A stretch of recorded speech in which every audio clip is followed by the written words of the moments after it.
Buenos días a todos y todas. Lo es. Disculpad el retraso. Creo que vamos ahí acumulando los retrasos como casi de costumbre en este tipo de eventos. Y vamos ahora a una mesa que es clásica del Día de las Profesiones, del día de hoy, que es la mesa sobre el futuro del mercado laboral y las nuevas profesiones. Por el perfil que veo público, muy adecuado para todos vosotros, además. Perdón que os tutee, pero siempre tuteo, ¿eh? Si fuera otro perfil de público también lo haría. Tenemos ponentes extraordinarios. Ahora os iremos presentando según vayan ellos hablando. Yo me presento, yo soy Javier Hervás. Institucionalmente, como veis aquí, soy el presidente de la sección de Derecho Laboral del Colegio de Abogados de Madrid. En mi parte profesional soy el responsable del área laboral de Derecho Laboral de KPMG Abogados, con lo cual también muy vinculado al mundo del trabajo y al mundo de las relaciones laborales y al mundo del empleo. Sin más, voy a pasar la palabra a Gerardo Gutiérrez Ardoy, que es el director general del Servicio Público de Empleo y que nos va a dar su visión desde la Administración de dónde se ve, hacia dónde vamos en este tipo de materias. Gerardo, por favor. Buenos días, encantado de estar aquí. Muchas gracias a la Unión Interprofesional para invitarnos por tercera vez a estar en esta mesa, ¿no?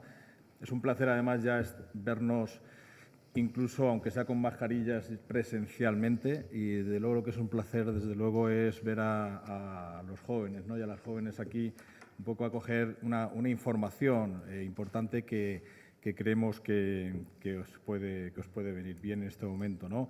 En este momento en el que estamos ya en la época, al menos en este país, en esta parte del mundo, al menos en la parte de post-COVID, ¿no? Donde ya empezamos a recuperar normalidad también en el mercado de trabajo, en el que las cifras de desempleo están volviendo a las que teníamos antes de la crisis, tanto en paro registrado como en afiliación.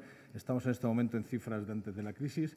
Pero lo que sí que es verdad es que esta crisis que hemos pasado, sanitaria, económica, que ha impactado tanto también en la salud mental y también en la igualdad, ¿no? Cada vez que hay una crisis en el mundo que vivimos, impacta también en términos de igualdad. Hay más desigualdad en este momento que antes de la crisis, eso es cierto, y para eso desde lo público hay que apoyar, y para eso estamos también con el plan de recuperación, del que hablaremos de algunas inversiones muy rápidamente. Pero lo que sí que es verdad es que lo que hemos observado a través de los estudios que tenemos, del propio Observatorio de Ocupaciones, de la propia dinámica de cómo va el mercado de trabajo, es que hay futuro, ¿eh? Eso es lo importante, ¿no? Y sobre todo lo que tenemos que dejar claro ante todos vosotros y vosotras, porque hay actividades económicas que se han reconvertido y se están reconvirtiendo y se están reconvirtiendo bien. Por ejemplo, en el ámbito del comercio al por menor, donde es verdad que ha habido una transformación muy importante, donde es verdad que tendrán que subirse al carro de la digitalización, pero el comercio electrónico en estos últimos 18 meses ha multiplicado su actividad de forma absolutamente exponencial. Ha creado puestos de trabajo, ¿vale? A nivel mundial, mucho pequeño comercio de este país de forma electrónica está saliendo a vender al resto del mundo, y eso es muy importante. En una actividad económica donde España ya era potente y vuelve a serlo y sale fortalecida de la crisis, es todo el sector de transportes y el sector logístico. Este país, en el sector de transportes, en todas las ocupaciones relacionadas con la logística y con el transporte, no solamente hablamos de conductores y conductoras, que también, sino todo lo que tiene que ver con el personal técnico cualificado para el manejo de todo lo que tiene que ver con la distribución logística de los productos, en este país ha salido, como decimos, fortalecido. Indudablemente, en todas las actividades económicas relacionadas con las TIC, con las tecnologías de la información y la comunicación, ha salido fortalecido y hay ofertas de empleo en este momento sin cubrir. Tenemos unos 70.000 puestos de empleo en este momento en este país sin cubrir, relacionados con personas que precisan, con empresas que nos están diciendo que precisan determinadas competencias digitales, y en eso tenemos que trabajar. Una actividad fundamental en el aspecto de sanidad, en la actividad económica de sanidad, en la actividad económica indudablemente de educación y en el de cuidados en el ligado al envejecimiento o a los temas de conciliación y cuidados también de menores, en una sociedad en la que bueno, pues seguimos siendo la segunda sociedad en este mundo con mayor esperanza de vida después de Japón. Y tenemos que cuidar a nuestros mayores, y ahí indudablemente sigue habiendo un gran nicho de empleo. Y luego, lo importante que es la recualificación, que un poco nos ha dado tiempo de hablar antes de la reunión, esa recualificación constante que vamos indudablemente a tener, ¿no? Y lo tenemos que hacer, además, bueno, con la predisposición y el convencimiento de que, desde luego, lo que terminamos sabiendo cuando se acaban los estudios, pues bueno, vale para un tiempo, pero de forma continua nos tenemos que seguir formando. Porque hay otra oportunidad muy importante. En los próximos 5 años en este país se van a jubilar 1,5 millones de personas que actualmente están trabajando. 1,5 millones de personas en los próximos 5 años se van a jubilar. ¿Qué significa eso? Que van a quedar sin 1,5 millones de puestos vacantes, bastantes miles de puestos vacantes, ¿vale? Lo que sí que tenemos que ser capaces, en este caso desde las administraciones, es de detectar cuáles son las necesidades formativas y las competencias profesionales que la persona que tenga que sustituir a estas personas que se están jubilando van a tener que desempeñar en esas empresas. Y esto es una oportunidad real. En este país ahora mismo, casi con nombres y apellidos y empresa por empresa, podemos saber, porque España tiene una base de datos muy potente en el ámbito de la seguridad social y de empleo, de las más potentes que hay en Europa, donde por código de cuenta de cotización podemos saber prácticamente polígono industrial por polígono industrial, parque industrial por parque industrial, cuáles son los trabajadores de las empresas en las que vamos a tener bajas por jubilación y a las que vamos a tener que sustituir. Y que seguramente la persona que les sustituya va a tener que tener unas competencias profesionales distintas, ¿no? Y tenemos que ser capaces de que lleguéis formados exactamente con las competencias profesionales que se piden, ¿no? Y luego, por terminar, porque creo que tenía 5 o 6 minutos, sí, ¿verdad? Sí. Rápidamente, no podemos perder de vista que, más allá de que efectivamente el enemigo del empleo no es ni la robotización ni la inteligencia artificial, la no robotización y la no inteligencia artificial es realmente lo que puede perjudicar el empleo hoy día, pero no podemos perder de vista de que esta digitalización, de que todo lo que es el ámbito tecnológico lo tenemos que humanizar, tenemos que mantener el factor humano, ¿no? Tenemos que mantener el carácter analógico a nuestras relaciones, Tenemos que seguir creciendo, contando con las personas, más allá de que tengamos buscadores tecnológicos que nos digan un poco cuál es nuestro itinerario formativo y cuál es nuestro itinerario profesional, ¿no? Pero necesitamos también ese acompañamiento personalizado de personal orientador técnico que también nos informe de forma rigurosa de por dónde van los tiros en este mercado de trabajo tan complejo, y de luego contar con todo lo que con el valor añadido que tiene las relaciones sociales, ¿no? Las relaciones humanas, ¿no? Las relaciones en grupo, ¿no? Que es una de las cosas que tanto hemos echado de menos en estos últimos 18 meses y que indudablemente estamos recuperando, como es el día de hoy. Yo aquí termino y de luego quedo a las preguntas que al final de la mesa nos queréis hacer. Muchas gracias. Muchas gracias, Gerardo. Y acababas con el itinerario formativo y muy bien, nos viene muy bien porque continuamos con Ricardo Díaz, que es el director general de Universidades y Enseñanzas Artísticas de la Comunidad de Madrid. Aparte de un currículum extensísimo, lo puedo enseñar, no lo voy a leer. Viene en su calidad de tal, también es decano del Ilustre Colegio de Oficial de Químicos de Madrid y catedrático. ¿Lo dejaste esto? Claro, porque es incompatible con el cargo. Mira, el error es mío. Hasta antes de ayer. Bueno, vale. Pero catedrático sí eres. Eso sí. Mira, eso os dejo con Eso para toda la vida. Os dejo con Ricardo. Pues, en primer lugar, muchísimas gracias, Javier, por tu presentación. Muchísimas gracias a la Unión Interprofesional por invitarme a esta jornada, donde lo que vengo es a representar a las universidades de la Comunidad de Madrid en un ámbito fundamental que, lógicamente, es uno de los objetivos de las universidades. Las universidades tienen muchos objetivos, pero uno de ellos es precisamente el empleo de sus egresados. Como bien ha dicho Gerardo hace un momento, hay una cuestión fundamental de las administraciones que es precisamente detectar donde se encuentran las necesidades formativas. Actualmente nos encontramos en una discusión sobre calidad universitaria, sobre leyes universitarias, y es muy importante que entendamos que la calidad de nuestras universidades no puede olvidar uno de sus objetivos, que es precisamente la inserción de sus egresados, la inserción laboral de sus egresados. Dicho esto, ¿cómo podemos mejorar? ¿Cómo puede mejorar la universidad? Porque lo que está muy claro es que, miren, en la Comunidad de Madrid este año ha habido una subida espectacular de la demanda de alumnos de formación profesional de grado superior, que, como bien saben, tienen también su cuadro de convalidaciones para poder pasar de forma inmediata a la universidad, a los primeros años de los grados universitarios, lógicamente, coherentemente con la especialidad de cada programa de formación profesional.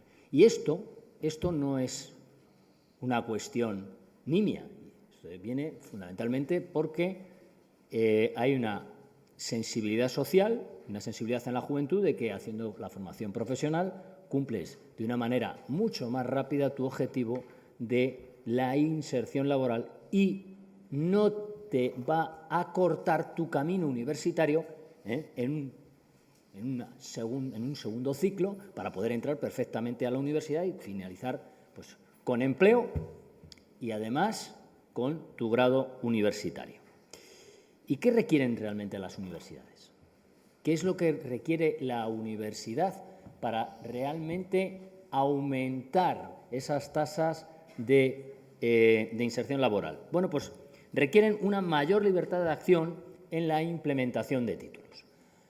Actualmente, cuando se verifica un programa tanto de grado como de posgrado en la universidad,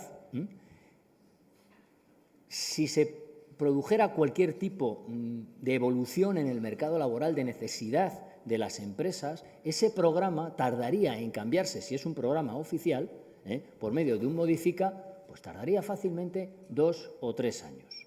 Eso quiere decir que no somos suficientemente dinámicos como para realizar esos cambios tan rápidos que nos demandan las empresas, que nos demandan los empleadores. Por lo tanto, ahí tenemos un caballo de batalla que tenemos que mejorar. Es cierto que también están los títulos propios, que está la formación continua a lo largo de la vida. Eso es una mala noticia para aquel que crea que terminando su grado universitario o su titulación de FP, ya he terminado, ya no tengo que volver a clase.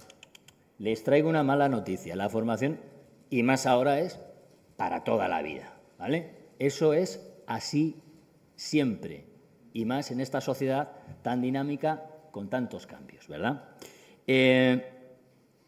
Hay otra cuestión. Las universidades no solamente dan formación, no solamente transmiten conocimiento. La universidad crea el conocimiento. Y esto es una herramienta importantísima para acercarse al tejido productivo. Tenemos la necesidad de acercar las empresas a la universidad para que las empresas indiquen a la universidad sus necesidades de innovación tecnológica y los grupos de investigación de las universidades se pongan a trabajar sobre esos equipos. Esto dirán, bueno, ¿y qué tiene que ver esto con el empleo? Todo, absolutamente todo, porque tenemos mucha más cercanía, la universidad está mucho más próxima a la empresa y además la investigación, que al final también la realizan los alumnos, ¿dónde? Pues en los proyectos de fin de grado, en los proyectos o trabajos de fin de máster, en las tesis doctorales. Todo esto también se trabaja con las empresas. Todo esto va a acercar mucho más ese conocimiento que tiene que tener la universidad con la empresa para conseguir que haya una mayor introducción de esos alumnos en la empresa. Y el tema de la formación continua. El tema de la formación continua y los posgrados. Esto es fundamental. Los posgrados universitarios son la puerta de entrada más directa de los alumnos universitarios al mercado laboral. ¿Por qué? Porque es la verdadera hiperespecialización en lo que te van a solicitar. Pues bien, tenemos que trabajar mucho sobre la nueva ley que es el proyecto, por lo menos está en proyecto, ¿vale? El proyecto de la nueva ley que obliga a las universidades a tener el mismo número de alumnos en grado que en posgrado. Y en ese sentido hablan de calidad. No, miren ustedes, la calidad es realizar protocolos que nos lleven precisamente a lograr los objetivos que buscamos. Uno de ellos es la inserción laboral.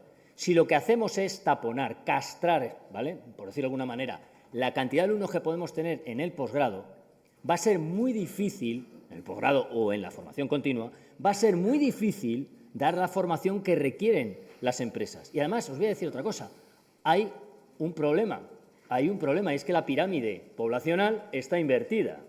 Es decir, hay muchas más personas trabajando en este momento que personas en los grados universitarios o en la formación profesional, ¿vale?, a la búsqueda de empleo. ¿Eso qué quiere decir? Que vamos a necesitar, que el mercado te está diciendo que hay más necesidad formativa a edades superiores que en perfiles de mayor juventud, ¿vale? Por lo tanto, también eso es importante. Así pues, por resumir y cerrar, porque me parece que seguramente me estoy entreteniendo mucho, bueno, hay dos claves fundamentales. La transferencia, ¿vale?, la transferencia en la investigación y esa proximidad de programas formativos en la universidad. Nada más. Gracias, Ricardo. Oye, pues continuamos con Alfredo Montilla, que viene aquí en su calidad de director de programas de Madrid Futuro. Por favor. ¿Se me escucha? Sí. Perfecto. Pues muchas gracias a todos por estar hoy aquí. Voy a intentar hablar del futuro del trabajo, pero muy centrado en Madrid por mi puesto actual de director de programas de Madrid Futuro, que es una asociación que trabajamos con el Ayuntamiento para impulsar proyectos público-privados para la reconstrucción de la ciudad después del COVID. Ese es el titular. Pero trabajamos en proyectos de diferentes ámbitos. Al final, transformar la ciudad pasa por el capital físico y por el capital humano, ¿no? Y el capital humano pues pasa por el empleo, el talento, igualdad de oportunidades y demás. Voy a intentar primero elevar la foto. Y hay un análisis muy interesante de McKinsey sobre el futuro del trabajo, que divide toda Europa en diferentes regiones aproximadamente del tamaño de una provincia. Y cuando miras el trabajo o la capacidad de creación de trabajo, salen 13 segmentos diferentes en las diferentes zonas de Europa.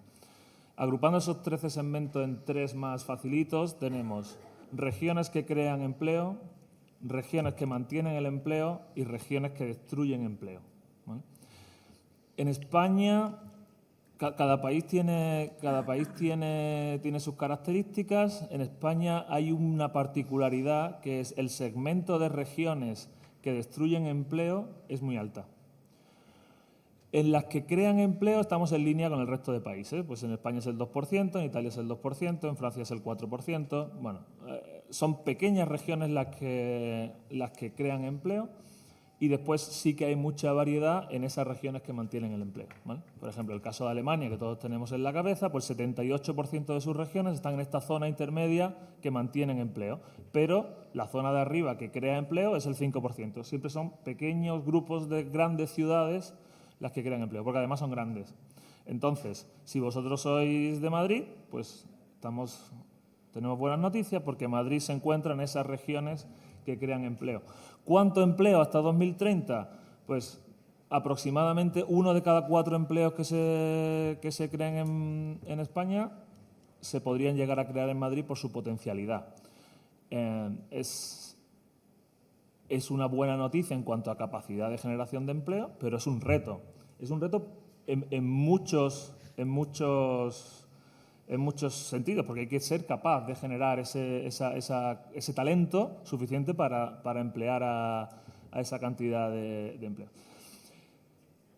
¿Cuál es el reto del talento? Y ahora ligo con la recapacitación o reskilling, que siempre en inglés suena mejor. El reto es que hay muchísimas profesiones que están transformándose a unos ritmos que no se han transformado nunca. sonaba hace unos años el riesgo de la destrucción de empleo, que en realidad, como bien apuntaban, no es destrucción, pero es un cambio de capacidades, ¿no?, debido a la automatización. Se estimaba que un 20% del empleo estaba en riesgo por automatización, del tipo de empleo concreto, aunque como bien se apuntaba antes, estos serán otros nuevos empleos. Bueno, la pandemia ha acelerado el proceso de este 20% de empleos que estaban en riesgo y hay un solape aproximadamente del 15%, o sea, el 15 de esos 20 puntos que estaban en riesgo han sido incrementados por el factor de aceleración de la pandemia. ¿Qué esos vienen a venta? Pues todo lo relacionado con ventas, asistencia al público, educación, todos estos sectores que siempre que tenían un riesgo latente de automatización, se ha disparado con los procesos que ha generado, por ejemplo, la pandemia, ¿vale? ¿Cuál es el reto que hablábamos antes? Pues yo creo que mi generación, que fuimos los que nos incorporamos al mercado laboral en la anterior crisis, somos los únicos que todavía decimos de si trabajamos de lo mío o no trabajo de lo mío, ¿no? O sea, ya no hay trabajo de lo mío. Ya se hace una formación inicial que puede ser universitaria o de FP, con la intención de incorporarte al mercado laboral, y lo que acabarás haciendo, a lo que te acabarás dedicando a los 5, 10, 15 o 20 años, muy probablemente no tenga nada que ver con lo que empezaste tu carrera laboral o incluso con tu formación. Entonces, el proceso formativo tiene una parte de contenidos que es muy importante y que tiene que estar ahí para estar preparados para trabajar, pero tiene otra gran componente de capacidades que son las que nos van a hacer ser capaces de lanzar esta transformación hacia lo que os iréis encontrando a lo largo de vuestra carrera laboral. Y esto que se dice mucho y que es muy resonante, lo podéis ver muy gráficamente pues, con los procesos de transformación que había antes. Si antes había una región donde había 10 campesinos, se empezaba a escuchar que un campesino del pueblo de al lado había comprado una máquina cosechadora, ya la gente se empezó a decir, oye, ojo con esto, pero cuando los 10 campesinos habían cambiado las máquinas cosechadoras, habían pasado 40 años. Y esos 40 años nos servían para que el pueblo se transformase en sus capacidades y no hubiese una pérdida del mercado laboral, ¿no? Hoy en día, una startup de Silicon Valley se le ocurre sacar Uber y de repente pone en riesgo millones de puestos de empleo de taxis, conductores o cualquier otro tipo de sectores al día siguiente. No es un tema de ahora tengo que empezar a pensar cuándo llega Uber, no, Uber llega el mes que viene. Uber, Amazon, llámalo X, ¿no? Estas superescalas que generan la digitalización nos hace que tengamos que estar continuamente preparados para el cambio. Hay un reto, volviendo a Madrid, hay un reto y es uno de los principales retos que identifica el World Economic Forum en cuanto a la empleabilidad, que es la recapacitación.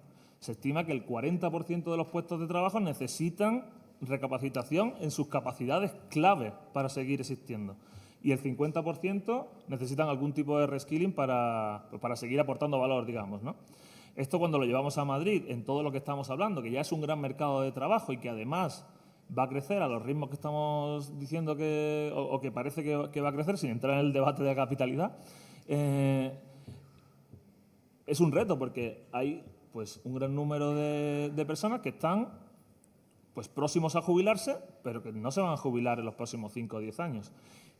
Y todavía no han nacido, déjame que lo diga así, o no han vivido en un proceso de cambio como el que vivís vosotros o el que estaréis sumidos vosotros en el momento en el que empecéis vuestra carrera laboral. Entonces, con toda esa masa laboral que entra dentro de esos sectores que destruyen empleo, hay que hacer un esfuerzo para recapacitarlos. Perdona, 2 minutos. Sí, acabo ya. ¿En qué? Pues creo que ahora mismo hay 3 o 4 grandes sectores de demanda casi infinita de puestos de trabajo. Uno son la tecnología y todo lo relacionado con la programación. Otros son todos los sectores de la salud, pero no entendáis salud como los médicos, enfermeros o la persona que atiende a una persona mayor en su casa o en una residencia. Los modelos de vida de las personas del segmento senior van a cambiar totalmente. Empiezan a haber nuevos modelos de co-living, co-housing, centros tutelados, y eso van a necesitar un espectro de profesionales totalmente diferentes. Logística y distribución, que están sustituyendo a los antiguos vendedores tradicionales o la venta retail. Y el cuarto, que va a llegar sin remedio, es todo lo relacionado con la economía verde. La economía verde, desde instalador de paneles solares hasta todo lo que está relacionado con la economía ligada a la sostenibilidad. Entonces, bueno, creo que el panorama en Madrid es muy interesante. Resumiendo, creo que el panorama en Madrid es muy interesante. Creo que hay una serie de capacidades que no podéis dejar pasar. Esto no va de aprender algo y ponerse a trabajar, sino esto va de estar dispuesto a aprender cada día. Y 3, hay un reto importante de reskilling en Madrid para cubrir todos los puestos de trabajo que en teoría van a hacer falta. Muchas gracias, Alfredo, por la concreción en tan poco tiempo. ¿Verdad? Gracias. Continuamos con Elda Benítez, que, bueno, esto que estábamos hablando aquí, ella lo ejecuta diariamente en PricewaterhouseCoopers, porque es directora de Desarrollo y de Talento de Personas en esta compañía. Elda, por favor. Buenas tardes a todos y gracias, Unión Interprofesional, por invitarme a esta mesa a hablar sobre este tema tan interesante. El año pasado estuve en esta mesa, compartiendo mesa con Javier y con algunos de los ponentes que hoy estamos aquí. Y el año pasado hablé de un punto de vista del mercado laboral, de un punto de vista macro, ¿no? Más a nivel desde arriba, ¿no? Y hoy os quería traer una visión diferente, una visión que normalmente no se suele dar, y es cómo ven el mercado de trabajo, cómo se ve desde dentro, cómo están viendo los trabajadores actuales el mercado del trabajo del futuro. Y es una visión que digo que no se suele dar, a ver, voy a pasar la slide, porque es muy difícil de captar, ¿vale? Es una visión difícil de captar. ¿Cómo captas lo que piensan los trabajadores actuales? No, pues nosotros este año hemos hecho un estudio en el que hemos entrevistado a más de 32.000 trabajadores de todo el mundo para preguntarles sobre esto, cómo ven el mercado laboral del futuro. Hemos estado en 19 países, hemos entrevistado a trabajadores de 31 industrias diferentes y en España hemos entrevistado a una muestra de más de 2.000 trabajadores. Y creo que esto nos puede dar una buena foto aquí hoy para entender cómo va a ser el mercado laboral del futuro. Este estudio tiene mucho contenido, pero voy a ir a las 4 claves, os voy a hacer un resumen, os voy a ahorrar la lectura y os voy a dar las 4 claves de este informe. Básicamente, las 2 preocupaciones principales de los trabajadores actuales que os pueden ayudar a pensar en vuestro futuro y las 2 expectativas fundamentales, ¿vale? Empiezo por las… me he ido de página. Aquí, por las inquietudes, ¿vale? La principal inquietud cuando nosotros preguntamos a los trabajadores de todo el mundo por su preocupación a futuro es la estabilidad, ¿vale? ¿Por qué se produce esta preocupación? Pues porque básicamente lo veis ahí, más del 60% de los trabajadores ahora mismo está preocupado porque la automatización ponga en riesgo su puesto de trabajo. Llega casi al 70% en España. El 50% está preocupado porque los empleos tradicionales van a desaparecer al futuro. Y el 30%, el 40% casi está preocupado porque cree que su empleo actual se va a quedar obsoleto en menos de 5 años. ¿De dónde viene esta gran preocupación? Pues esta gran preocupación viene de que la pandemia ha afectado a un gran número de sectores, ha impactado en todos los sectores y ha hecho que todos los sectores estén ahora mismo en transformación. Yo que hablo con muchísimos directores de recursos humanos de empresas, todos me dicen, Elda, es que ahora estoy inmersa en un plan de transformación, es que ahora estoy inmersa en un plan de cambio, en un plan de digitalización. Todas las empresas están en este punto ahora. ¿Y eso qué implica? Pues que al final se está produciendo una nueva forma de trabajar. La forma en la que las personas venían trabajando ya no es la misma. Tienen que trabajar de forma diferente, tienen que pensar de forma diferente, gente que está en una empresa está empezando a hacer tareas que no había hecho hasta ahora, ¿no? Y esto es lo que implica que estén tan preocupados y que haya esta incertidumbre, ¿no? La segunda preocupación que vemos es la discriminación. Y esta, cuando yo la leí en el estudio, me pareció bastante sorprendente. ¿Por qué los trabajadores actuales están preocupados por la discriminación? Pues básicamente porque el 50% de los trabajadores dice haber sufrido discriminación en su puesto de trabajo. Discriminación desde el punto de vista en el que esta discriminación o diferencia le ha hecho perder oportunidades de desarrollo, oportunidades de aprendizaje. Y es discriminación en términos de edad, en términos de género, sobre todo mujeres, en términos de clase social u origen. Yo creo que es innegable que la diversidad y la inclusión va a ser un tema clave del mercado laboral a futuro. Al final, el COVID lo que ha hecho es que ha puesto de manifiesto muchas desigualdades sociales, muchas tensiones sociales, y de hecho el COVID nos ha hecho ir para atrás, ha revertido parte del avance que habíamos hecho en España. Durante los últimos años habíamos avanzado muchísimo y veo aquí a muchas mujeres en empleo femenino y vamos avanzando año tras año, ¿no? Pues el COVID ha echado para atrás esto, ¿no?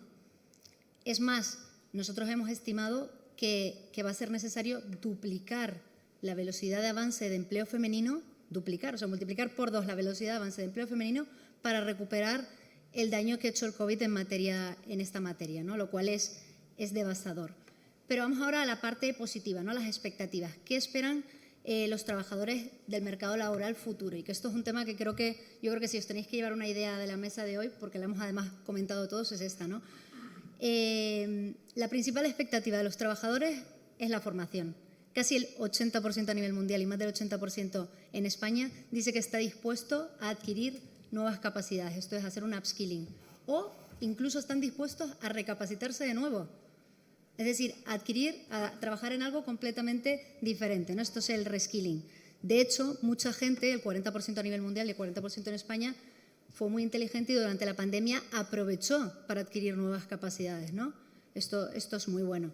Y además, un punto importante y que a mí me parece fundamental es que casi el 65% de las personas en España dice que la formación no solo es responsabilidad de las empresas, que es responsabilidad individual.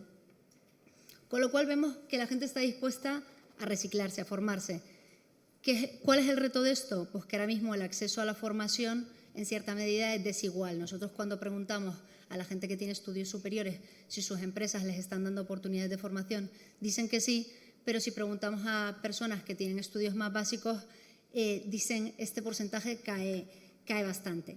Con lo cual, el reto que tenemos a futuro es que las personas que realmente necesiten estas oportunidades de formación sean las personas que las reciban. Y por último, una última expectativa, el propósito. Esto a mí lo venía viendo desde hace años y ahora lo he visto muy claro. Las personas actualmente quieren trabajar en empresas con sentido, quieren trabajar en empresas con propósito. Lo veis ahí, casi el 80% de las personas de España dice yo quiero trabajar en una empresa que tenga sentido, que contribuya positivamente a la sociedad. Esto es algo que de los departamentos de recursos humanos antes solo veíamos en la gente joven, en la gente como vosotros. Venían los jóvenes y decían ¿cuáles son los valores de esta empresa? ¿Qué os dedicáis? ¿Cuál es vuestra contribución positiva? Pues ahora lo estamos viendo en todas las generaciones. El propósito realmente importa ahora. ¿Qué pasa? Que la coyuntura actual, la coyuntura económica, está haciendo que muchas veces no se pueda seguir una carrera profesional únicamente siguiendo tu propósito. Hay veces que tienes que priorizar una carrera profesional que te permita maximizar tus ingresos, ¿no? Con lo cual, lo que estamos viendo es que el propósito importa mucho, pero no a cualquier precio, ¿no? Que es importante. Esta es la visión que nos han dado los trabajadores, ¿no? Como os decía, las 2 inquietudes y las 2 preocupaciones. ¿Cómo vemos nosotros el mercado laboral desde fuera, desde el punto de vista de una empresa, como puede ser Price, ¿no? Pues vemos el mercado laboral muy cambiante. Y antes yo creo que alguno de mis compañeros ha hecho mención, ¿no? Se están produciendo muchas tendencias que nos hacen ver que el mercado laboral es cambiante. Aceleración en la pérdida de empleo, generación de nuevos empleos, cambio del mix de sectores. Unos sectores crecen, otros sectores caen, unas ocupaciones se crean nuevas, otras se destruyen. Diferencias en la concentración geográfica. Y todo esto nos lleva, oye, el mercado laboral a futuro no va a ser estable. Es lo que pensamos desde fuera. Y coincide con la primera inquietud que os dije de los empleados. ¿Por qué estaban preocupados los empleados? Por la estabilidad del mercado laboral. ¿Tenemos que preocuparnos por esto? ¿Hay razones para estar preocupados? Podríamos pensar que sí, ¿no? Podríamos pensar, oye, pues es que no está en la mano, por ejemplo, de las empresas frenar que se destruyan empleos por automatización. No está en la mano nuestra, las organizaciones, frenar que determinadas tareas se queden obsoletas por la digitalización. Pero yo creo que hay algo positivo, muy positivo y para mí es todo lo positivo. Y es lo que os resumo en la siguiente frase que a mí me parece muy potente y me encanta. You can't protect jobs, but you can protect people. Pensadlo un momento. ¿Podemos proteger empleos? No, no podemos proteger empleos. ¿Podemos proteger personas? Sí, podemos proteger personas, y proteger personas es mucho más importante que proteger empleos. ¿Cómo protegemos las organizaciones a las personas?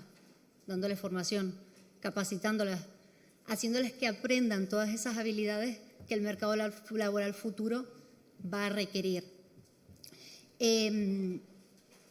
Yo no digo, y lo decíamos antes, ¿no?, que todos los que estéis aquí a futuro tengáis que ser data scientists o expertos en data analytics, pero para tener éxito en el mercado laboral futuro hay que saber entender la tecnología, saber entender las implicaciones de la tecnología, saber trabajar junto con la tecnología o con la tecnología. Nosotros, por ejemplo, cada año, el último año en Price, en un contexto de crisis económica, hemos contratado a 1.400 personas en España. Gran parte de ellas, más del 60%, jóvenes, que es para los que Price es su primer puesto de trabajo. Pues a estos jóvenes les hacemos upskilling digital. El upskilling digital es fundamental y es para todos, ¿no? Las empresas tenemos esa responsabilidad, pero las personas tienen a su vez que ser responsables de su propia formación.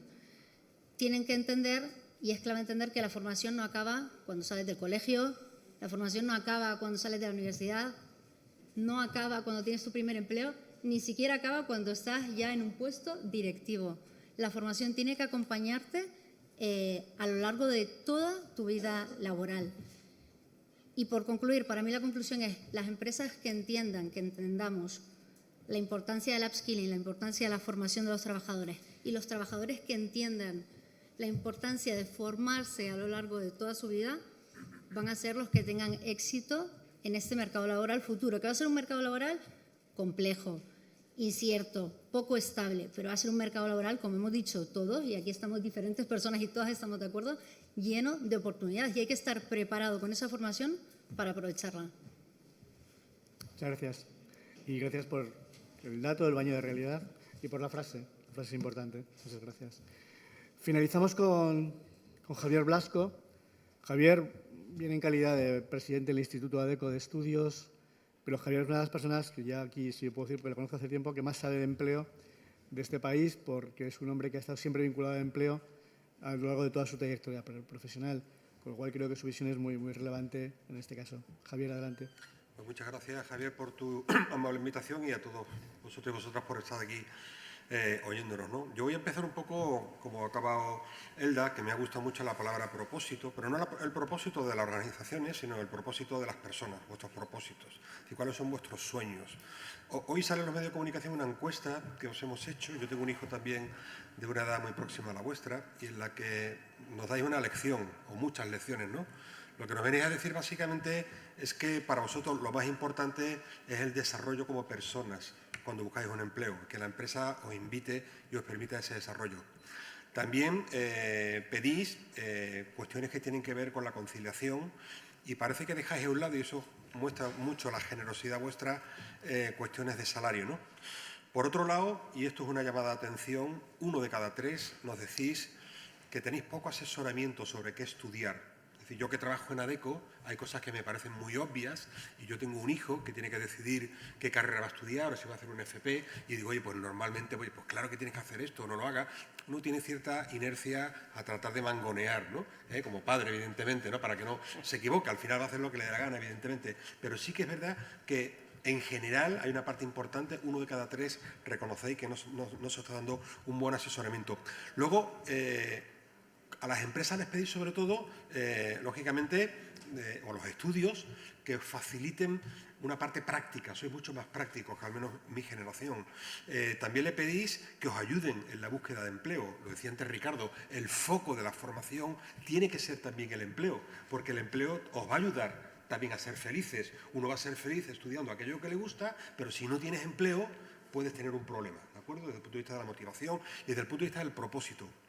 Y luego, algo que me parece importante es que valoráis mucho eso que se llamaban las soft skills, es decir, las habilidades. En mi época, o cuando yo entré en ADECO, en una entrevista de personal, sobre todo lo que se veía eran los conocimientos. Tú que has estudiado, ¿cuál es tu experiencia? Yo dos llamadas telefónicas, verificaba las referencias y con eso pasabas o no pasabas. Ahora mismo, lo que va a perdurar más en el tiempo son las habilidades, más que los conocimientos. Se ha dicho aquí por activa y por pasiva. Dicen que el 40% de los conocimientos caducan cada 5 años. Yo que tengo 57 años, no sé cuántas veces tendré que pasar por otra universidad o por otro centro, pero seguro que tengo que pasar por muchos. De hecho, yo me vine de Cádiz, que es mi tierra natal, aquí a Madrid, sobre todo por el interés de seguir estudiando, ¿no? Vais a tener que hacerlo también. Y sobre todo en un entorno muy diverso, con lo cual, muy importante las competencias, las habilidades. Buscad estudios, exigid en los estudios y exigid en las empresas que os entrenen en las competencias, en el deporte. ¿Quiénes son los mejores? Los que tienen competencia. La técnica está muy bien, pero ¿quiénes son? Los que tienen liderazgo, los que saben comunicar, los que tienen más capacidad de aguante, eso que se llamará la resiliencia, ¿no? Los que son buenas personas, que trabajan en equipo, los que tienen capacidad en ocasiones para trabajar solo, pero también en ocasiones para trabajar con gente diversa. Imaginaos, a vosotros va a tocar trabajar y estudiar en eso que se llama el entorno VUCA, ¿no? Son las iniciales VUCA, que es básicamente cuando te sacan al campo, estás en el banquillo y dicen vas a jugar y de pronto te dicen que juegas de delantero centro y de pronto te dicen que no, que tienes que cambiar a lateral izquierdo, ¿vale? Incertidumbre, volatilidad, complejidad, pero al mismo tiempo ambigüedad, porque de pronto descubre que en el centro de la delantera hay una persona ocupando tu sitio. Este es el mundo del empleo. Y vosotros estáis mucho más preparados que nosotros al entorno VUCA, ¿de acuerdo? Pero esto es importante, que os entrenaos en competencia, muy importante. Importante también, evidentemente, pues tener en cuenta, lógicamente, una serie de cuestiones que tienen que ver con... Yo como ADECO, evidentemente, oye, ¿cuáles son los puestos de trabajo más demandados o menos demandados? Se da por hecho el documentalista, ¿no? El cajero, el operador de imprenta, el cartero, el taquillero, el relojero. Algunos seguramente le habéis conocido esa profesión, ¿no? El telefonista, incluso algún tipo de agente de viaje, algunos operarios.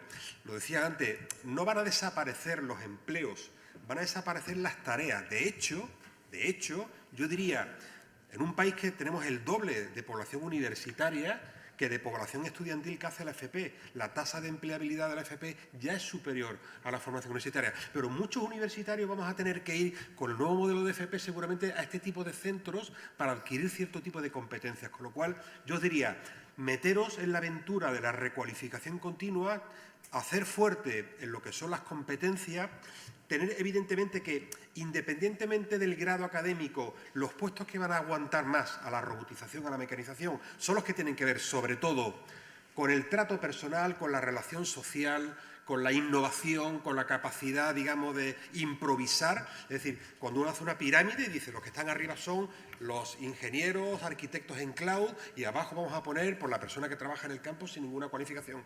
Bueno, pues tanto por arriba como por abajo, la robotización, la digitalización, podrá hacer que muchas personas tengan que cambiar también. ¿Por qué? Porque lo que parece que va a aguantar más va a ser aquello que se basa en el trato personal. Las personas van a seguir siendo esenciales. Por eso decía, importante las competencias personales. Porque es verdad que ahora mismo el sector digital, pero también la competencia transversal digital. El señor que planifica el riego en el campo es un agricultor, pero lo puede hacer con un smartphone. Competencia digital, aunque no se dedique a la tecnología. Importante. El sector digital, por supuesto que es importante. El sector de la salud, se ha dicho aquí, es muy importante. La pandemia lo ha puesto muy en valor. El sector del marketing, el sector de la energía, el entorno verde.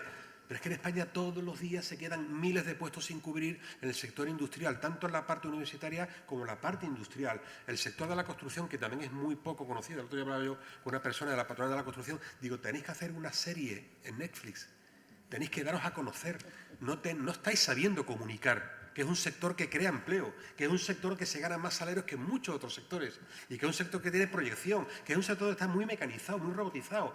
Los accidentes ya no son como antes, que la gente se caía por el hueco del ascensor en la obra de construcción. Eso ha cambiado radicalmente. El sector servicios, el 15% de los empleos que se cubren en este país, en la parte universitaria, son personas de ADE. No pensemos que todos los empleos se los llevan los ingenieros, arquitectos en cloud o los expertos en Big Data, en inteligencia artificial o en ciberseguridad. Sigue habiendo muchas carreras que siguen teniendo muchas oportunidades. Lo que pasa es que la capa digital contamina positivamente, enriquece a toda esa parte. Muy importante. Y ya acabo.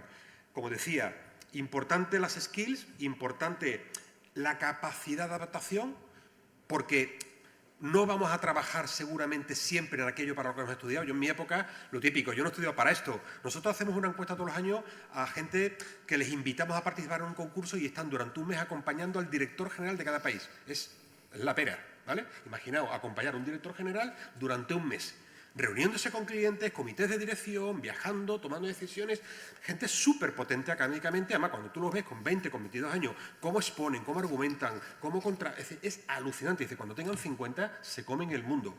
Bueno, a esta gente, estos trabajadores o estos candidatos, candidatas, después de hacer la prueba, de ganarla, a cada uno le preguntamos, ¿dentro de 5 años vas a trabajar en esto que has estudiado? Ninguno dice que sí.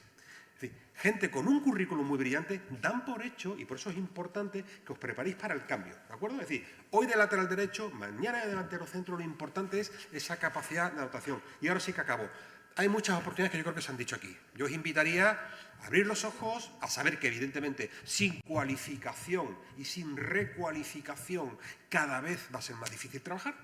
España no solamente tiene mucho paro, también tenemos mucha gente de paro de larga duración y mucha gente que ni estudia ni trabaja. Es decir, no caigáis nunca en el desencanto. ¿Es decir? Y si tenéis, yo creo que crisis o duda, venir a nosotros, a cualquiera de los que estamos aquí, a los servicios públicos de empleo, a las empresas que nos dedicamos en la parte privada a asesorar, a intermediar y a dar consultoría, a las grandes empresas, a las pequeñas empresas, porque siempre va a haber consejo, una ayuda, un apoyo para todo esto, porque evidentemente que el envejecimiento de la población va a generar muchas oportunidades de empleo, igual que la digitalización. Por cada puesto que se pierda, cada tarea que se pierda, se crean 2 puestos de trabajo a cambio. Y luego sí que es verdad que vamos a un entorno de diversidad, lo ha dicho antes también Elda, la inclusión a través de la diversidad es esencial. Vais a trabajar en equipos en los que vais a estar con gente como yo, de mi edad, con gente de otra nacionalidad, y esa es la riqueza. Jugar el partido con la mitad del equipo no sirve, y España, en general, la sociedad occidental, no somos los peores tampoco, hemos jugado el partido con la mitad. Digo la mitad porque a la mayor parte de las mujeres se han quedado fuera, pero no solamente las mujeres. Mucha gente senior que se queda en el paro y no puede volver, muchas personas con capacidades distintas. El futuro está en la diversidad, porque a través de la diversidad viene la innovación, y sin innovación no habrá ni empleo, ni crecimiento, ni competitividad, ni productividad, ni economía. Y ahora sí que acabo ya, Javier, perdona. Importancia. Vas más uno, ¿eh? Vas más uno de los demás. ¿Sí? Sí. La capacidad, la positividad, y eso nos caracteriza a la sociedad nuestra, la sociedad latina, la sociedad que nos criamos aquí en España, que residimos aquí, ¿no? Cuando hemos hecho encuestas, la visión esa positiva que se decía, la confianza en sí mismo para salir de la crisis, en la persona, también la confianza en los empleadores, y con esto acabo. Es decir, hay un futuro retador, prometedor, que es vuestro, evidentemente, y que vais a tener todas las oportunidades. Y bueno, disculpad por la prolongación y gracias por la atención. Pues muchas gracias, Javier.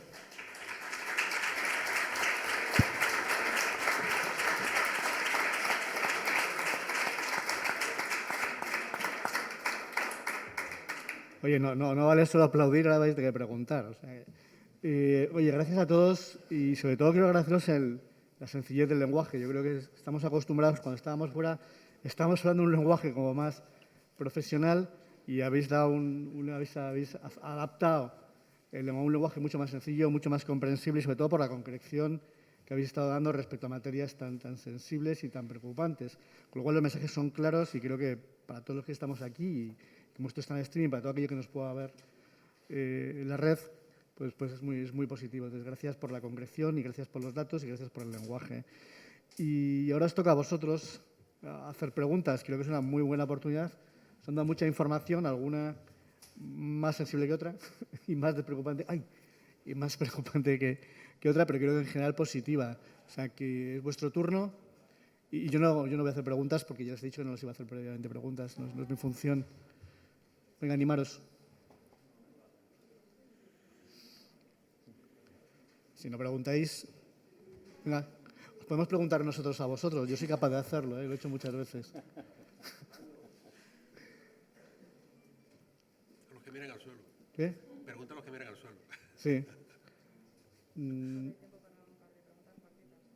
Solo dicen que son para 2 preguntas cortitas. Yo creo que hay un tema que está encima de la mesa, todos lo habéis dicho, ¿no? Si así yo os doy ya el pie y vosotros contestáis como creéis conveniente. Digo, por adaptarlo al tema del empleo juvenil, ¿vale? y por el foro que tenemos. Y yo creo, lo habéis dicho todos, no es conmutativo la gente que va a salir del mercado de trabajo con la gente que va a entrar. Es decir, hay un decalaje en el tiempo. Es decir, todos sabemos que va a pasar, está pasando, no que va a pasar, como tú decías, está pasando. En este decalaje, en el tiempo que la gente va saliendo y la gente está capacitada para entrar, creo que los datos que daba Alfredo en ese sentido eran muy importantes. ¿Cómo veis vosotros que la gente no pierda la esperanza o no pierda el paso para aguantar a ese decalaje cuando voy a acceder al puesto de trabajo, cuando se va a crear ese puesto de trabajo que va conmigo, con mis capacidades, con mis skills, y no perder el camino, ¿no? para llegar? ¿Cómo veis ese punto de entrar y no desesperar, ¿no? Y yo creo que si queréis seguimos de aquí para allá y así empiezas tu, Elda, o quien quiera, ¿eh? Bueno, yo creo que, y muy rápido, ¿no? Yo creo que algo que a mí me ha enseñado el tiempo es que en las carreras profesionales hay que tener paciencia, ¿no? Cuando llegas joven a tu primer empleo tienes mucha prisa, muchas ganas, ¿no? Diciéndolo en positivo. Pero yo creo que hay que tener paciencia, hay que esperar esa oportunidad que te llega, ese trabajo en el que puedes desplegar todas tus posibilidades, esa persona que se va a jubilar y que después tú puedes coger ese puesto, ¿no? Yo empecé, por ejemplo, toda mi carrera en consultoría estratégica, he hecho toda mi carrera en consultoría estratégica y ahora trabajo de directora de recursos humanos, ¿no? Que es lo que decía Javier, ¿no? Al final vais a estar trabajando en algo completamente diferente, ¿no? Pero hay que quemar todas las etapas, yo creo. Hay que tener paciencia e ir quemando todas las etapas porque cada etapa es un aprendizaje que os prepara para el siguiente escalón. Vais a minuto, porque ya me han dicho que vamos a un minuto cada uno. ¿Se oye bien? ¿Sí? Sí. Os voy a comentar una anécdota que me ha pasado cuando he llegado y creo que refleja perfectamente. Mirar, no sé si anda por aquí Sara, andaba hace un momento, ha salido. Sara compartió conmigo aula en la Facultad de Químicas de la Complutense. Estuvimos comentando que, curiosamente, los más pendencieros, y he de reconocer que en esos me incluía, resulta que parece ser que tienen éxito laboral terminando la carrera. Y hay muchos que tenían unas notas espectaculares, ¿vale? Y que, no parece que hayan tenido tanto éxito. Algunos de ellos incluso están en el paro. ¿Y eso sabéis lo que indica? Indica que es muy importante lo que hemos hablado hace un momento sobre las habilidades. Las habilidades son fundamentales. Y esto enlaza con que hay que tener mucho ánimo, porque yo lo valgo. Está claro, uno puede ser mejor estudiante, peor estudiante, puede tener unas habilidades, puede tener unas capacidades, pero hay sitio para todos. Lo que tenéis que hacer es aprovechar todas las oportunidades y tener una mente siempre activa. Me voy a comer el mundo. Eso es lo que os va a hacer estar en el mercado laboral y al final, que todo el mundo quiere un trabajo, ¿para qué? Para ser feliz, ¿no? Pues vamos a empezar por ser felices. Así de sencillo, ¿vale?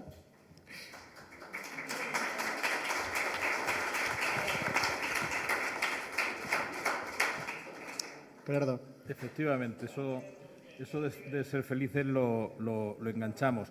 Y bueno, en este minuto solamente os animamos desde luego a que estéis siempre también informados en el día a día. Y un dato, por ejemplo, en este momento, a través de la inteligencia artificial, somos capaces de detectar qué es lo que realmente está pidiendo el mercado de trabajo. Porque lo que hemos estado comentando es que muchas de las ocupaciones que se están pidiendo, muchas de las ofertas de empleo que hay ahora mismo en la red, no están identificadas con una de las 503 o 504 ocupaciones que tenemos perfectamente codificadas, sino están pidiendo cosas nuevas, con nuevas competencias, con nuevas destrezas, con nuevas habilidades. Bueno, en este momento ya somos capaces, a través de la inteligencia artificial, que interpretando ese lenguaje con el que las empresas nos están presentando las ofertas, somos capaces de llevarlo a una ocupación similar de las que tenemos o a algo que tenemos que hacer, que es crear la ocupación para que la podamos realmente ofertar y que la intermediación, esa casación de oferta y demanda en el mercado de trabajo, que es tan importante para poder responder a lo que el mercado de trabajo nos está pidiendo, pues estemos preparados. Entonces, como os digo, estar pendientes de la información, acudir en este caso, voy a vender mi negociado, a los servicios públicos de empleo y al personal cualificado. En la página web del SEPE hay un espacio digital extraordinario de formación en competencias digitales con más de 900 herramientas formativas de todas las grandes compañías digitales, las grandes compañías informáticas de este país, que os animo a visitar. Se llama el espacio Digitalízate. Ahí, por ejemplo, en Cisco tiene gratuitamente presenta toda la formación que una persona tiene que tener para trabajar en el propio Cisco, esa información certificada que Cisco te pide para incorporarte. Entonces, bueno, nos debemos digitalizar y os animo a visitar ese espacio que se llama Digitalízate en la web.